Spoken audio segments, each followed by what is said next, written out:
guys, welcome back.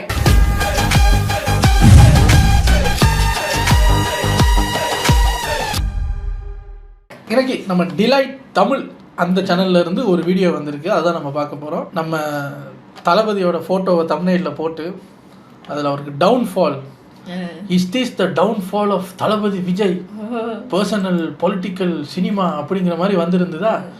எனக்கு ஆச்சரியமாக போச்சு. ஏன்னா இது மாதிரி பல பேருக்கு நம்ம பார்த்துருக்கோம். அதாவது அந்த சேனலோட தம்ப்நெயிலை எப்படி டிசைன் பண்ணுவாங்கன்னா, சைடெல்லாம் ஃபோட்டோஸ் போட்டு அந்த சேனலில் யாரை பற்றி பேச போகிறாங்களோ அவங்களோட இதை போட்டு வந்து பஸ்டட், வேஸ்டட் அப்படின்னு போடுவாங்களா. அப்படி நிறையா பேருக்கு நான் வந்திருக்கு. அந்த சேனல்ல இருந்து ஒரு தம்ப்நெயில்ல தளபதியோட ஃபோட்டோவை போட்டு பஸ்ட் அப்படின்னு போட்டிருக்கா. எனக்கு ஏங்க தளபதி அரசியலுக்கு வந்து ஒரு இத்தனை ஷார்ட் பீரியட் ஆஃப் டைமில் அரசியல் நெருங்க சத்தியமாக சொல்கிறேங்க, அவர் உண்மையிலே தப்பு பண்ணியிருக்கிறாரோ இல்லையோ அது நமக்கு தெரியாது. பட் நம்ம பார்த்தோம்ல ஒரு ஹீரோ தளபதி அவருக்கு எக்கச்சக்க ரோஸ்ட் எல்லாம் வந்திருக்கு. அது இல்லை, அது மேட்ரு இல்லை. இந்த அளவுக்கு வந்தது ஃபர்ஸ்ட் டைம். சரி, அப்படி என்ன சொல்லி வச்சிருக்காங்க அப்படிங்கிறத போய் பார்ப்போம். தளபதி விஜயின் டவுன்ஃபால் ஆரம்பித்து விட்டதா தெரியலைங்க. உள்ள போய் பார்ப்போம். இது ஒரு 9 minutes வீடியோங்கிறதுனால டக்குன்னு பார்த்துட்டு ரெடி.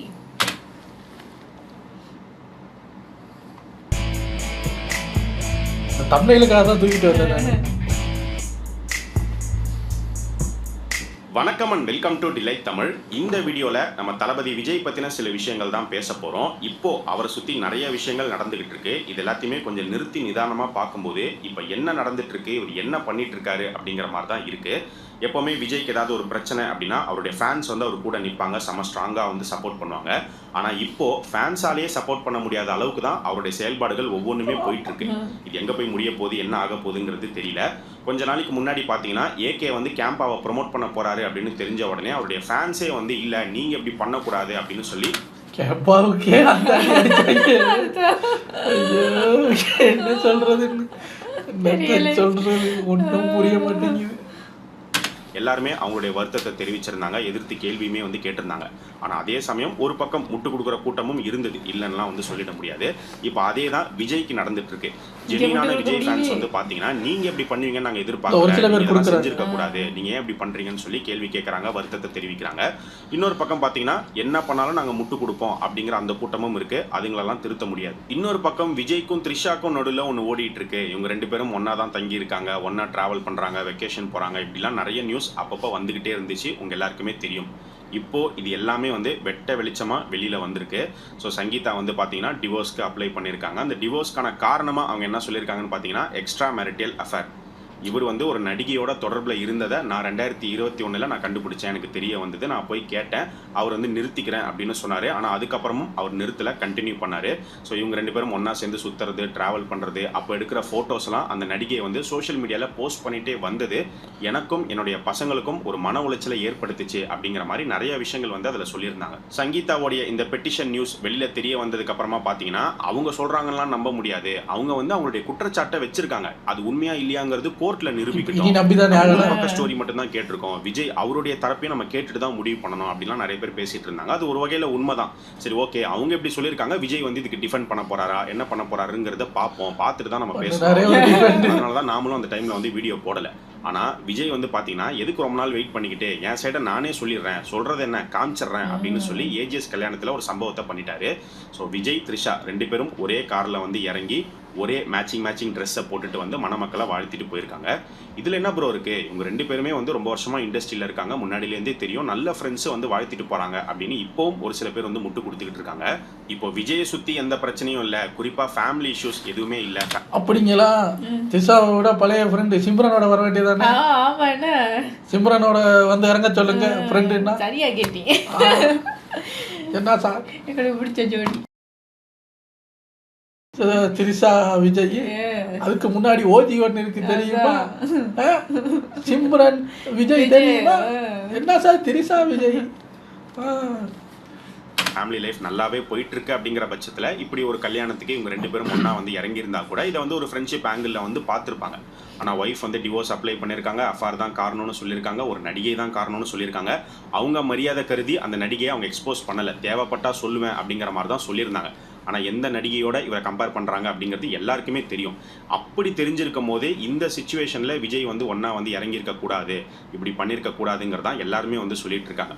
விஜய் தனியாக வந்து வாழ்த்திட்டு போயிருக்கலாம், த்ரிஷா தனியாக வந்திருக்கலாம். சரி, நாங்கள் வந்து பயங்கர க்ளோஸ் ஃப்ரெண்ட்ஸுங்க, நாங்கள் எங்கே போனாலும் ஒன்றா தான் போவோம், ஒன்றா தான் வந்து இறங்குவோம் அப்படின்னா கூட நாங்கள் நண்பர்கள் மட்டும்தான், எங்களுக்குள்ள வேற எதுவுமே கிடையாது, அதை வந்து தப்பாக புரிஞ்சுக்கிட்டாங்க, நாங்கள் வெறும் நல்ல நண்பர்கள், நான் வந்து இதை கோர்ட்டில் ப்ரூவ் பண்ணிக்கிறேன் அப்படின்னு விஜய் சைடில் இருந்தோ இல்லை த்ரிஷா சைடில் இருந்தோ ஏதோ ஒரு ஸ்டேட்மெண்ட்டோ ஒரு விஷயத்தை தெளிவாக சொல்லியிருந்தா கூட இந்த பிரச்சனை வந்து முடிஞ்சிருக்கும். அப்படியும் எந்த ஒரு நியூஸும் வெளியில் வரல. அந்த வீடியோ பார்க்கும்போது எல்லாருக்குமே ஷாக்கிங்காக தான் இருந்திருக்கும். எனக்கு வந்து பார்த்தீங்கன்னா இது ஒரு ஈகோ கிளாஷ் மாதிரி தான் இருந்தது. தேவைப்பட்ட நடிகையுடைய பேரை நீ என்ன சொல்கிறது, நானே கூட்டிகிட்டு வந்து காட்டுறேன் பாரு அப்படின்னு விஜய் பண்ண மாதிரி தான் இருந்தது. ஃபோட்டோஸை போட்டதுக்கே மன உளைச்சலுக்கு ஆளானோம் அப்படின்னு சங்கீதா வந்து சொல்லியிருக்காங்க. இப்போ ஃபோட்டோலாம் இல்லை, வீடியோ, நாங்கள் 2 பேரும் ஒன்றா கல்யாணத்துக்கு போகிறோம் வரோம், உங்களால் என்ன பண்ணிட முடியும் அப்படிங்கிற மாதிரி தான் அந்த சம்பவம் வந்து இருந்துச்சு. இதோட விட்டால் பரவாயில்ல, இதுக்கடுத்து ஒரு ஈவெண்ட்டில் விஜய் பேசும்போது பார்த்தீங்கன்னா இப்போ ஒரு விஷயம் போயிட்டுருக்கு, அதெல்லாம் நினச்சி நீங்கள் ஃபீல் பண்ணாதீங்க, அது என்னுடைய பிரச்சனை, நான் பார்த்துக்கிறேன், அதெல்லாம் அவ்வளோ ஒர்த்து கிடையாது அப்படிங்கிற மாதிரி அவர் சொல்லியிருக்காரு. அவருடைய ஃபேமிலியே அவருக்கு ஒர்த்து இல்லை அப்படின்னா அப்போ வேறு என்ன தான் ஒர்த்துங்கிறது புரியும். நாங்கள் அதை மாற்றி எடுத்துக்கிறோம். இந்த கல்யாணத்துக்கு ஜோடியாக வந்தது ஒர்த்து இல்லைன்னு நாங்கள் நினச்சிக்கிறோம். இல்லை, இதுக்கு நான் ஒரு கவுண்டர் கொடுக்குறேன் அப்படின்னு சொல்லிட்டு போஸ் வெங்கட் அவர் வந்து அவர் மனைவியோட ஒரு போட்டோ எடுத்துட்டு இவர் வெயிட் பண்ணிக்கிட்டே இருப்பாரு, தப்பா நினைச்சுக்க போறாங்க அப்படிங்கிற மாதிரி தான் இருந்துச்சு. விஜய் வந்து எல்லாரும் போட்டு அடிப்பாங்க, அவரை பத்தி எதையாவது சொல்லணும்னு நினைப்பாங்க. இப்ப வாண்டடா அவரே வந்து மாற்றாரு, அவரே ரசீது எடுத்து நீட்டுறாரு. அப்ப அருன்னு அறுத்து தான் வந்து தள்ளுவாங்க, ஒண்ணுமே வந்து பண்ண முடியாது. ஸோ எக்ஸ்ட்ரா மேரிட்டல் அஃபேர் இதை வந்து நியாயப்படுத்தவே முடியாது. இது தப்பு தான், யார் பண்ணாலுமே தப்பு தான். ஆனா ஃபேன்ஸ்ல ஒரு சில பேர் பொண்ணுங்களே வந்து என்ன சொல்றாங்க அப்படின்னு பாத்தீங்கன்னா, குப்பை பெருக்கிறவனே 4-5 வச்சிருக்கான், நீ போய் பாத்தியா, அவனே 4-5 வச்சிருக்கான், எங்க அண்ணன் வச்சிருக்க கூடாதா அப்படிங்கிற மாதிரி மைண்ட் செட் அப்படிங்கிறது புரியல. அவங்க வீட்லயும் இந்த மாதிரி ஏதாவது ஒன்று நடக்கும் போது இல்லை அவங்களுக்கே இப்படி நடக்கும் போதும் இப்படிதான் ரொம்ப கேஷுவலா வந்து பேசுவாங்களா, என்ன பண்ணுவாங்க அப்படின்னே தெரியல. இந்த மாதிரி அஃபேருமே ரொம்ப நார்மலைஸ் பண்ணிட்டு வராங்க அப்படின்னு தான் வந்து தோணுது. ஏற்கனவே திராவிடம் நார்மலைஸ் பண்ணிடுச்சு. அஃபேர்லாம் சொல்லக்கூடாது, கள்ளக்காதல்லாம் சொல்லக்கூடாது, திருமணம் கடந்த உறவுன்னு சொல்லுங்க அப்படிங்கிற மாதிரிலாம் பேர் வச்சிருந்தாங்க. திருமணம் கடந்த உறவு, குடிகாரங்களை வந்து குடிகாரன்னு சொல்லக்கூடாது, மது பிரியர்கள்னு சொல்லணும். ஏன்னா கில்ட் இருக்கக்கூடாது. கில்ட் இருந்தால் நாளைக்கு திருந்தறதுக்கு வாய்ப்புகள் இருக்கு. கில்ட் எடுத்துட்டோம் அப்படின்னா ரொம்ப ஃப்ரீயா சுதந்திரமா தப்ப எல்லாத்தையும் சரியா செய்யலாம். இப்போ அடுத்து ஒரு பக்கம் என்ன சொல்றாங்க அப்படின்னு பாத்தீங்கன்னா, இது வந்து அவருடைய பர்சனல் லைஃப், அது வேற, ப்ரொஃபஷன் வேற. பர்சனல் லைஃப்ல அவர் என்ன வேணா பண்ணட்டும், அது அவருடைய வாழ்க்கை, அவர் மக்களுக்கு நல்லது பண்றாரா இல்லையா அதை மட்டும் பாருங்க அப்படின்னு சொல்றாங்க. ஆக்சுவலா பாத்தீங்கன்னா பர்சனல் லைஃப் தனி, ப்ரொஃபஷனல் லைஃப் தனி, அதுல மாற்று கருத்து கிடையாது. ஆனா பர்சனல் லைஃப்ல ஏதாவது ஒரு விஷயம்னா அது கண்டிப்பா ப்ரொஃபஷனை அஃபெக்ட் பண்ணும். ப்ரொஃபஷனல் லைஃப்ல ஏதாவது ஒரு விஷயம்னா அது பர்சனல் லைஃபை அஃபெக்ட் பண்ணும். ரெண்டுமே வந்து இன்டர் கனெக்டட் தான். சப்போஸ் இப்போ விஜய் வந்து அரசியலுக்கு வரவே கிடையாது, அவர் சினிமால நடிகரா மட்டுமே நடிச்சிட்டு இருக்காரு. அப்போ இந்த மாதிரி நியூஸ் வந்துருந்துச்சு அப்படின்னா கண்டிப்பா ஷாக்கிங்கா தான் இருந்திருக்கும், ஃபேன்ஸுக்கு வருத்தமா இருந்திருக்கும். பட் இருந்தாலும் நடிகனா நார்த்தஞ்சையும் குதிங்க பாஸ் அப்படிங்கிற மாதிரி ஏதோ பண்ணிட்டு போறாருப்பா, படம் நடிக்கிறாரா, நம்ம படத்தை போய் பார்ப்போம் அப்படிங்கிற மாதிரி போயிருப்பாங்க. சினிமாவை விட்டுட்டு நான் அரசியல். ஐயா, நீங்க நார்மலா தானே பேசுறீங்க, நடுவில் நீங்க கவுண்டர் எல்லாம் போடுறீங்க, புக்குன்னு சிரிப்பு வந்துருச்சு. என்ன நார்த்தஞ்சை குதிங்க பாஸ், அது அவரு வரேன், மக்களுக்காக நல்லது பண்ண வரேன் அப்படின்னு வரும்போது இந்த தமிழ்நாட்டுக்கு தலைவனாகணும்னு அவர் ஆசைப்படுறாரு. அப்படி இருக்கும்போது விஜய் வந்து அவருடைய குடும்பத்துக்குடைய ஒன்னா இல்ல, ஒற்றுமையா இல்ல, பாத்துக்கல, இவர் எப்படி நாட்டை பாத்துக்க போறாரு அப்படிங்கிற கேள்வி தான் இப்ப பல பேர் வந்து கேட்டுட்டு இருக்காங்க.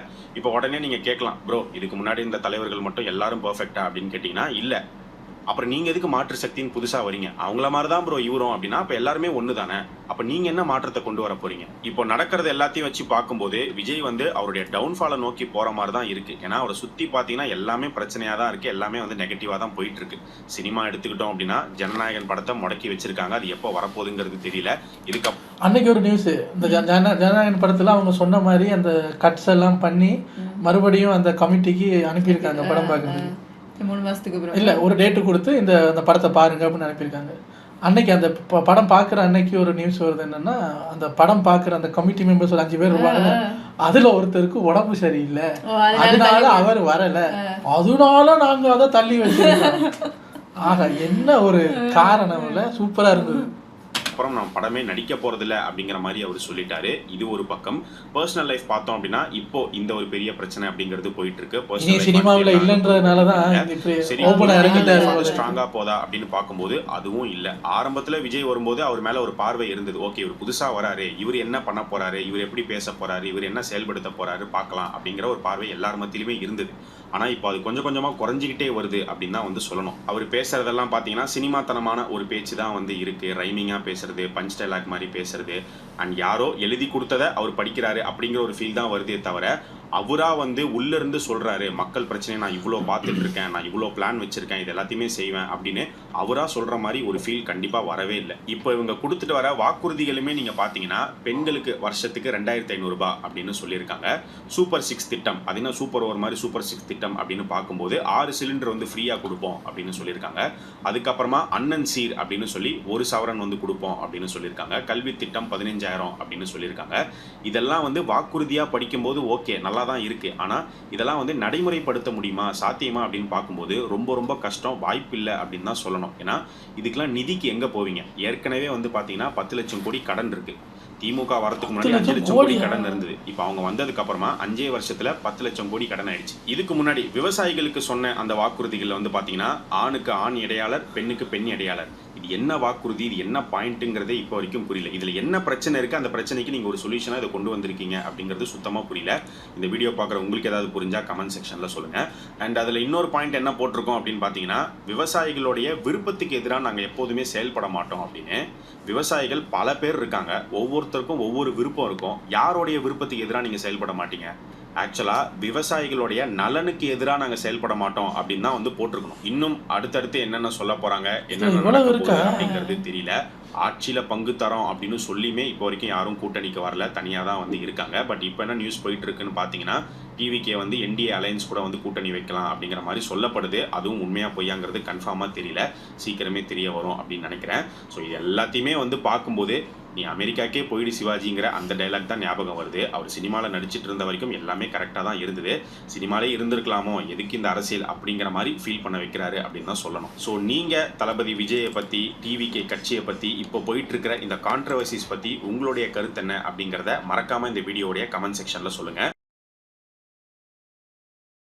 இந்த செஸ்ஸில் செக் வைப்பாங்கல்ல, செக்மேட் அப்படி மாதிரி தனக்கு தானே செக் வச்சுக்கிட்டாரு. என்னென்னா ஓகே இப்போ அரசியலுக்கு நான் சினிமாவின் கரியர் உச்சத்தை விட்டு சினிமாவுக்கு இந்த அரசியலுக்கு வருகிறேன் வந்துட்டார். இப்போ அரசியலில் எதுவும் பிரச்சனை அப்படி செட் ஆகலை அப்படின்னா திருப்பி சினிமாக்கே போகிறதுக்கான ஒரு ஒரு கேட் இருந்தது. இவர் இப்போ என்ன பண்ணிட்டாரு, அங்கேருந்து வெளியே வந்து கேட்டை மூடிட்டாரு, இந்த பக்கமும் கேட்டை மூடிட்டாரு. இப்போ சும்மா சொல்கிறேனே, இப்போ இங்கே இப்போ இவ்வளோ விஷயம் நடந்துருச்சுல்ல, இப்போ பொலிட்டிக்கல் இது நமக்கு செட் ஆகலை. நம்ம பழைய படிப்பு சொன்ன மாதிரி நீ அமெரிக்காவுக்கே போயிரு சிவாஜி, இப்போ அமெரிக்காவுக்கு போகிறாருன்னு வைப்போம், சினிமாவுக்கு வராருன்னு வைப்போம். இப்போ இருப்பாங்க சார் கூட்டம், நீங்கள் ஒரு பஞ்சு டைலாக் பேச முடியுமா? ஆமாம் இப்படி பண்ணி போட்டு அப்படி பண்ணி போட்டு பஞ்சு டைலாக் வேறு அப்படின்னு. இதுக்கு முதல், அதாவது இதுக்கு சினிமாவுக்கு முன் பின் மாதிரி இதுக்கு முதல் இருந்த தளபதி வந்து ஒரு ஸ்க்ரீனில் வந்து ஒரு ஒரு ஒரு ஒரு விமனுக்கு இதாக பேசுறது, ஒரு இதாக பேசுறதுன்னு ஒரு டைலாக்ஸ் எல்லாம் பேசும்போது சூப்பராக இருந்தது. இப்போ சும்மா சொல்கிறேனே, இப்போ நான் சொல்கிறேன் ஹர்ட் ஆனாலும் பரவாயில்ல, நீங்கள் ரியாலிட்டியை பாருங்கள். பிகில் படம் இப்போ வருதுன்னு வச்சுக்கோ, அதில் ஒரு வசனம் இருக்கும்ல, வெளியே வா அப்படி அந்த கதவுக்கு பின்ன பக்கத்தில் உட்காந்து அந்த கதவை தட்டி தட்டி ஒரு பொண்ணை வெளியே கூப்பிடுவார்ல, அந்த சீனு இப்போ ரிலீஸ் ஆகுதுன்னு வைப்போம். ஒரு படம் நடிச்சு என்னெல்லாம் பண்ணுவீங்க, வெளியே வா வெளியே வர முடியாத அளவுக்கு பண்ணி ஆமாம் இவர் யாரை கூப்பிடுறாரு வெளியே வா வெளியே வான்னு. அந்த மாதிரி இப்போ தளபதி நடித்தா அது ட்ரால் மெட்டீரியலாக மாறுறதுக்கு அவ்வளோ வேலையும் பார்க்குறதுக்கு ஆளுங்க ரெடியாக இருப்பாங்க. அதுக்கான வேலையை பார்க்கறதுக்கு இடத்தையும் இவர் கொடுத்துட்டாரு. இவ்வளோ நாள் பாருங்களேன், அந்த ஒரு அவருக்கு வீட்டில் பிரச்சனை இருந்தாலும் அதெல்லாம் ஒன்றும் தெரியாமல் அப்படி இப்படி இருந்தது. இப்போ அந்த ஒருவேளை அவரும் நான் இப்போ உண்மையிலே சினிமாவிலேருந்து ரிட்டையர் ஆகுறேன்னு வெளியே வந்ததுக்கப்புறம் தான் பார்த்தா பாருங்க தெரிஞ்சா தெரியட்டும்னு வந்துட்டாரோ, இனி படம் நடிக்க போகிறது இல்லை அப்படிங்கிற மாதிரி இருக்காரோ தெரியல. இனி அவர் சினிமாவில் நடிக்க வந்தால் கண்டிப்பாக இது நடக்கும். இதுக்கு முன்னாடி இருந்த தளபதியை நம்ம பார்க்க முடியாது. அவர் அதைத்தான் பண்ணுவார். இந்த சைடில் ஆடியன்ஸ்னு ஒருத்தங்க ஒரு கும்பல் இருக்கும்ல, அவரை ரசிக்கிறவங்க ரசிக்க போகிறாங்க. சும்மா ஹேட்டர்ஸாக இருக்கிறவங்களுக்கு இவ்வளோ நாள் ஒன்றும் இல்லை, இப்போ இருக்குது, ப்ரூஃபோட இருக்குது. சினிமாவில் எந்த டயலாகை எப்படி பேசினாலும் அவங்க அழகாக இழுத்துட்டு போய் ஜாயின் பண்ணுவாங்க. பாருங்க சார் பாருங்க சார், இவர் இதை கொடுக்க முடியாது, யார் எதை பேசுறதுன்னு விவசாயம் இல்லாமல் போச்சு சாருங்கிற மாதிரி ரொம்ப இதாக பண்ணுவாங்க. அதனால இப்போ அமெரிக்காவுக்கும் திருப்பி போக முடியாது, என்ன பண்றதுன்னு அதான் என்ன பண்றதுன்னு தெரியல. இப்படி ஒரு சிச்சுவேஷன் வரும்னு சத்தியமா நான் எதிர்பார்க்கவே இல்லை. யூஸ்வலாக பெரிய அளவில் விடுங்களேன், ஒரு யூடியூப் சேனலில் ஒரு தம்ப்நெயிலில் தளபதியை போட்டு வஸ்ட் அப்படின்னு ஒரு தம்ப்நெயில் வரும்னு கூட நான் எதிர்பார்க்குறேன். உண்மையிலே கரியரின் உச்சத்தில் இருந்த ஒருத்தர் இப்போ பேஸ்மெண்ட்டே கொஞ்சம் இல்லை, ஆடுது, ரொம்ப ஆடுது. ஃபேன்ஸுக்கே ஒரு மாதிரியா இருக்கு. இப்போ இதெல்லாம் கண்டிப்பாக எலெக்ஷன் ரிசல்ட்டை ஏதோ ஒரு விதத்தில் பாதிக்கும். அது ஒரு கட்சி நடத்தி அதுக்கு தலைவராக இருக்கிற தளபதிக்கு தெரிஞ்சிருக்கும் இல்லை, இருந்தும் கல்யாண வீட்டுக்கு வந்து அந்த ஒரு காலையில் எழும்பி அந்த வீடியோவை ஃபர்ஸ்ட் டைம் பார்க்கும்போது எப்படி ஷாக்கிங்காக இருக்குது. அப்பா என்ன சார், நான் வந்து ஏஐன்னு நினைச்சிட்டு கமெண்ட் செக்ஷன்லாம் போய் பார்க்குறேன், இல்லை ஒரிஜினலா பார்த்தா அப்புறம் வந்தீங்க ஒரே கலர்லேயே எடுத்துட்டு அதான் தனித்தனியா. ஸோ அது வந்து பர்சனல் வேற இது வேறன்னு சொன்னாலும் ஆனால் அது எஃபெக்ட் பண்ணுமே, கண்டிப்பாக எஃபெக்ட் பண்ணும்.